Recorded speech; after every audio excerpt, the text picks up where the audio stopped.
Hi there mga beloved kong soulmates! Welcome to Renzo Tarot Channel. Andito naman po yung lingkod para pagsamahan natin ng isang soulful and meaningful na tarot reading dito lamang po sa inyong lagi na abangan sinusubaybayan at pinakamahal na Renzo Tarot Channel. Mega shoutout po sa lahat ng ating soulmates sa buong Pilipinas na lagi nag-aabang at nanonood ng ating videos. Lalo na sa ating mga masisipag na overseas Filipino workers, OFWs, sa mga panig ng mundo na laging nanonood, nag-aabang ng ating mga videos, nagbibigay ng nakakataba sa puso na komento. Maraming salamat po. Sa ating mga returning viewers, maraming salamat din po. At kapag bago po kayo sa ating channel, huwag niyo pong kalimutan na mag-like, mag-comment po kayo kapag nakaresonate kayo. At please, huwag niyo pong kalimutan mag-subscribe at i-click ang notification bell para lagi po kayo updated kapag may bago po tayong videos na i-upload. Sige, ang ating pong reading ngayon ay isang general reading para sa mga nasa sign ng Gemini. Ulitin ko, Gemini, general reading po. This is a general reading, hindi po lahat makaka-resonate dito, kaya kunin lang po ang energy na makaka-resonate kayo. And ayun po, kahit anong araw, anong oras nyo ito mapanood, ay para po sa inyo ang mensahe ng reading natin ngayon. Okay, ulitin ko, general reading for Gemini. Last one shuffle, simulan na natin po. Okay, sige. Spirit Universe, Spirit Guides, Angels, Ancestors, bigyan niyo po kami ng 10 baraha para sa aming mga pinakamahal na nasa sign ng Gemini. Kunin ko nga itong dalawa. Okay? Kapag bago po kayo sa ating channel, ang inyong lingkod ay kumukuha po ng 10 baraha na siya i-interpret natin ang mensahe base sa energy na binibigay ng universe. Okay? At dire-diretso po or tuloy-tuloy po tayong kumukuha ng 10 baraha para hindi na tayo mag-shuffle at nakaka-distract po siya. At least makaka-focus po tayo sa pag-reading ng mga baraha na nahuhulog or kinukuha natin na nakalatag na. Okay, so far, meron na tayong 4 na lang po. Spirit Universe, Spirit Guides, Angels, Ancestors. Last 4 cards for our general reading for Gemini. Kunin ko nga ito, 3 na lang. Last 3 cards please. Give me the 3 cards please. Angels, Ancestors. Ayoko nito, napakita siya. Angels, Ancestors. Spirit Universe, Spirit Guides. Yun, may isa. Kunin ko nga ito. 2, 4, 6, 8. Dalawa na lang. 2, 4, 6, 8. Yun. Dalawa na lang ha. Gemini, stay tuned. Huwag kayong alis. Maraming salamat sa inyong walang sawang tiwala, support at pagmamahal. 9. Last one. O ito, lalayo pa ba tayo? Okay, kompleto na ha. Gemini, yung 10 baraha. Ilagay natin to sa gilid. Ayusin natin, bilangin natin, at ilatag na natin ang yung 10 baraha. 1, 2, 3, 4, 5, 6, 7, 8, 9, 10. Uy, sobra. Sige. Okay lang yan. Okay lang. Di baling sobra, wag lang kulang. 3, 4, 5, 6, 7, 8, 9, 10. Kasi sometimes kapag kumukuha din ako ng bonus card, okay, tulad ng sa kaninang reading ko sa Pisces, naging 11 kasi kumuha ako ng isang bonus card. Pwede na mangyari yan, okay? Sige, nasa taas ng laman, anytime pwede nating kunin yan. Gemini, your opening card para sa yung general reading. 4 of Swords. Okay. Gemini, have a break. Have a KitKat. Joke lang. Ang gusto kong sabihin is magkaroon naman daw ng oras. Ang gustong parating ni universe ay parang medyo overwhelmed ang buhay natin ngayon. Parang busy-busyhan ngayon. Ang daming ganap. Ang daming nangyayari. Baka mamaya sa sobrang busy-busyhan, sa daming mga dapat asikasuhin, dapat gawin, nakakalimutan na magkaroon ng time para sa sarili. Nakakalimutan ng magpahinga, tamang oras ng pagtulog, tamang what is this? Nutritious foods na dapat kainin.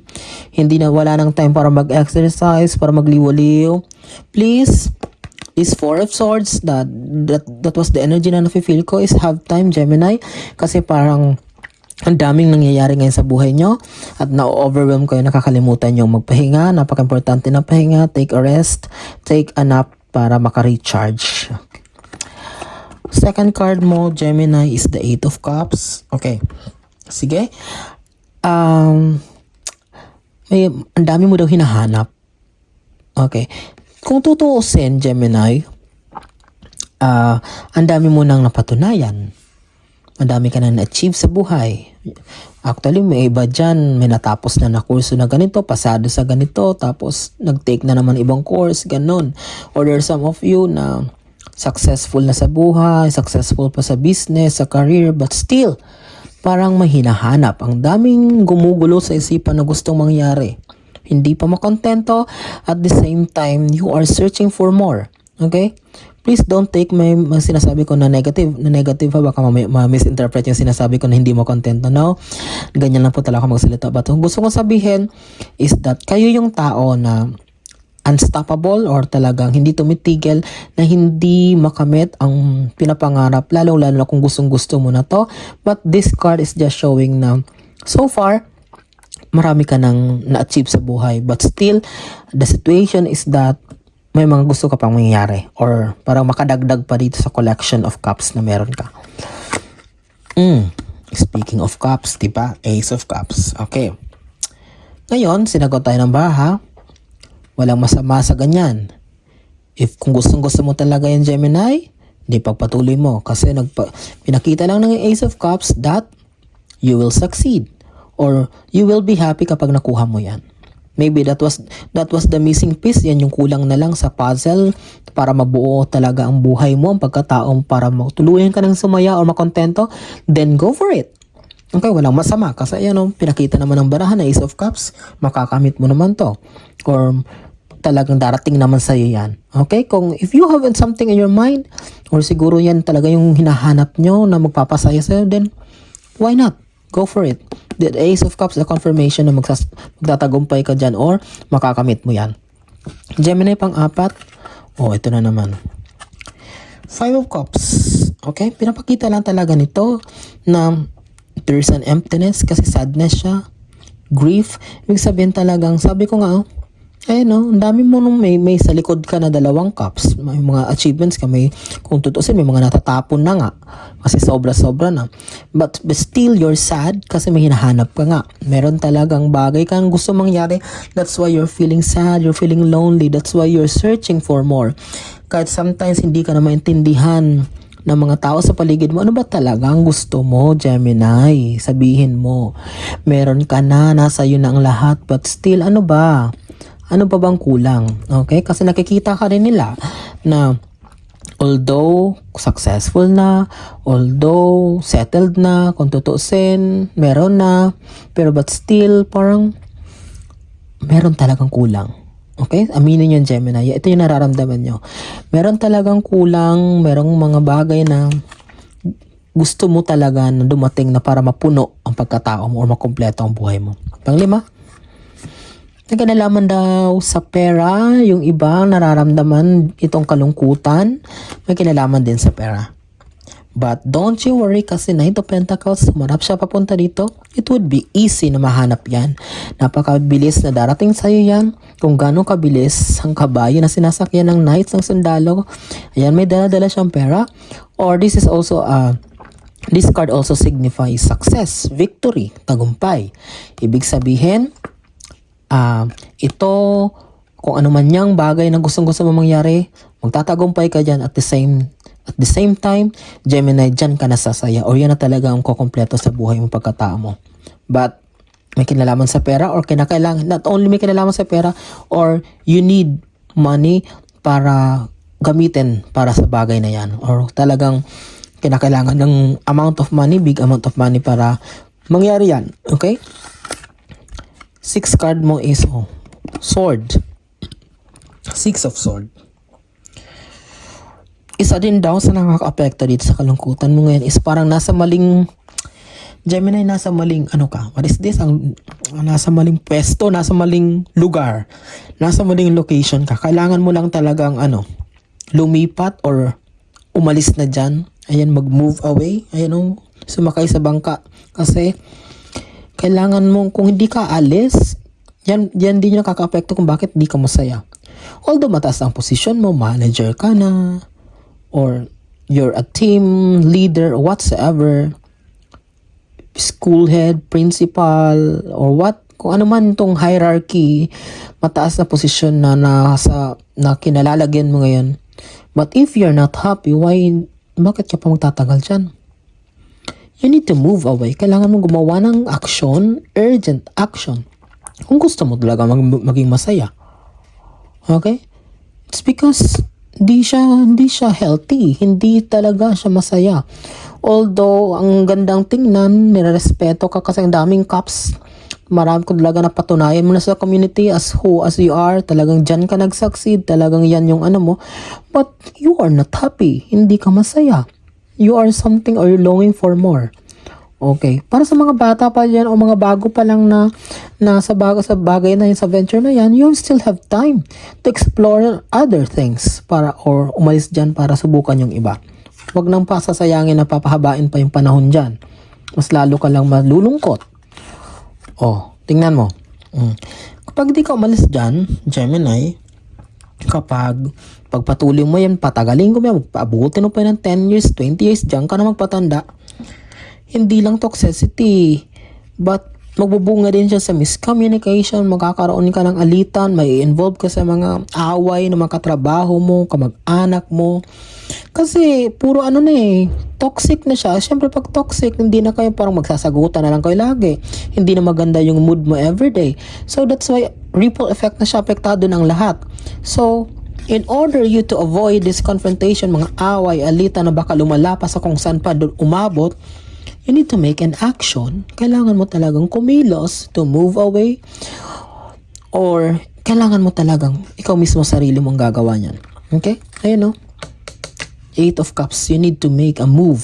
Talikuran. Ayan na. Ayan ha. Napakalinaw. Nakatapat siya sa Ace of Cups. Itong pangarap mo or yung kasalukuyan mong trabaho or kasalukuyan mong ginagawa, businessman o kung ano man yan daw yung nagbibigay talaga sa'yo ng heartache, kalungkutan, kabiguan, emptiness in life. That's why kailangan mo talagang sundin kung ano talagang gusto mo, feeling mo magpapasaya sa'yo. Okay? Kasi it's because nag-i-stay ka lang dyan daw, Gemini. It's because kasi yan na yung napanindigan mo na eh. Kumbaga for example, you're a doctor. Ayaw mong magsubok ng iba na kahit ayaw mo maging doktor, ayaw mo umalis dyan sa sitwasyon na yun kasi sumikat na ako ditong doktor, marami na akong natulungan, or ito yung gusto talaga ng magulang ko, but it's not your dream. That's why, for a long time, talagang may mga sword na nakatusok sa puso mo. It's because that's not what you really wanted. Hindi yan yung magbibigay sa'yo ng kasayahan. Okay? 9th card. 4 of Pentacles. Okay. Pentacles, ang ibig sabihin din ito, Gemini, is that magaling ka naman daw sa pag-manage ng pera. Okay. Magaling ka naman sa pag-manage ng pera, but it seems na parang naaabuso ka. This is the other way nakikita ko dito. Bigay ka ng bigay, pautang ka ng pautang, tulong ka ng tulong, kaya malungkot ka kasi wala kang, pag ikaw nangangailangan, wala kang balik or wala kang tulong in return na naaasahan sa mga taong to.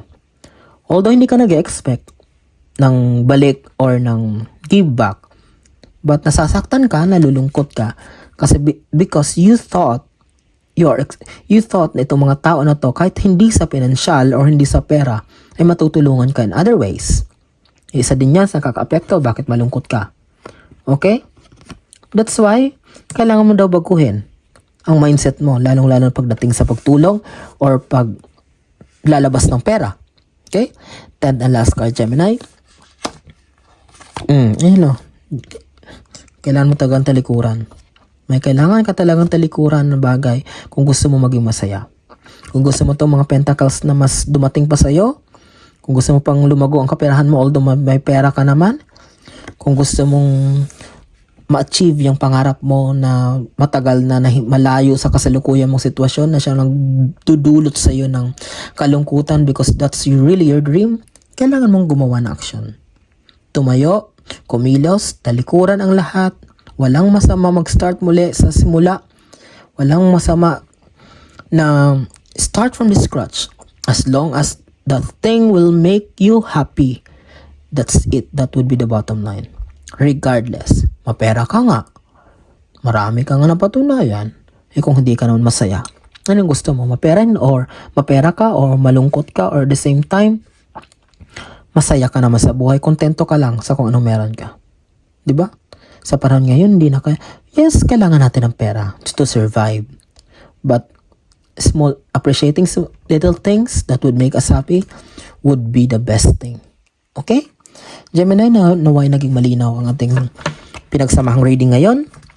And kapag hindi pa po ka nakasubscribe ha, ulitin ko po, subscribe po at i-click notification bell. Maraming salamat. Mag-comment kayo kapag nakaresonate kayo at kapag hindi, ay kunin nyo po ang yung energy sa ibang videos because this is a general reading, hindi po lahat makaka-resonate.